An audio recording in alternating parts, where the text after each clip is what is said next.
क्या सफ़ेद मोती का ऑपरेशन कराने के बाद लेंस डलवाने के बाद हमें दोबारा चश्मे का नंबर लगाना पड़ेगा?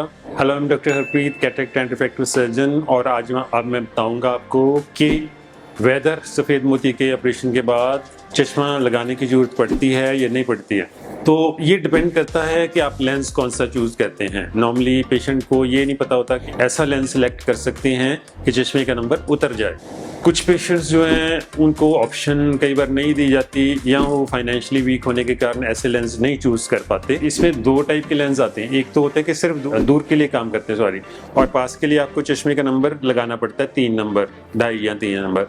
कुछ ऐसे लेंस भी आते हैं जिसमें पास का नंबर बहुत कम रह जाता है, 1.25 या इतना हाफ ही रह जाता है नॉर्मल लेंसेज के मुकाबले।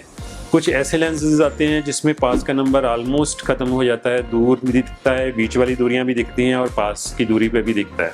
सो ये डिपेंड करता है कि आप कौन सा लेंस चूज़ करते हो ऑपरेशन के टाइम। अगर आप नॉर्मल लेंस उस टाइम चूज़ कर रहे हैं तो आपको दूर दिखेगा, पास के लिए 2.5 नंबर का चश्मा लग जाएगा। और अगर आप कुछ थोड़ा सा उससे मॉडरेट और थोड़े से एडवांस लेंसेज यूज़ कर रहे हैं तो उसमें थोड़ा सा नंबर पास का कभी कभार यूज़ करने की ज़रूरत पड़ेगी।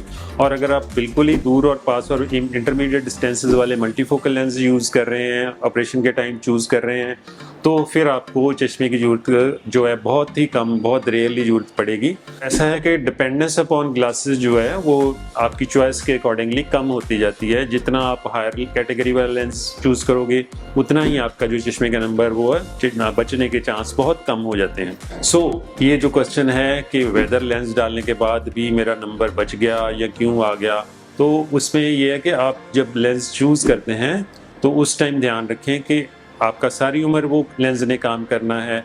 तो ये नहीं है कि एक बार लेंस डाल दिया तो अब दोबारा 1-2 साल बाद आपका चॉइस हुई कि अब मैं दूसरा डलवा लूँ। ऐसा पॉसिबल नहीं है, क्योंकि आई में ऐसी चेंजेस आ जाती हैं और वो जो लेंस है वो पकड़ा जाता है, एक जगह जकड़ा जाता है, कैप्चर हो जाता है, तो उसको हम बार बार नहीं छेड़ सकते। तो इसलिए जब भी आप सर्जरी सफ़ेद मोतिया की करवाने जाते हैं तो अपने डॉक्टर से सलाह करें कि वेदर मेरे चश्मे की कितनी की ज़रूरत है, वेदर में चश्मे पास नंबर लगाना चाहता हूँ या मैं टोटली चश्मों से फ्री होना चाहता हूँ। तो आप डॉक्टर से बात करके उनसे आप एग्जैक्ट जो आपकी डिमांड है उसके अकॉर्डिंगली आप लेंस चूज़ करें। सो साइनिंग ऑफ, डॉक्टर हरप्रीत। और कोई आपका क्वेश्चन है या आपने लेंस को डलवाया है या आप मल्टीफोकल लेंसेज की तरफ जाना चाहते हैं तो कमेंट सेक्शन में आप जाके अपना सवाल पूछ सकते हो। कि आप हमारे चैनल को सब्सक्राइब करें ताकि आप डेली कुछ ना कुछ नया आई के बारे में जान सकें।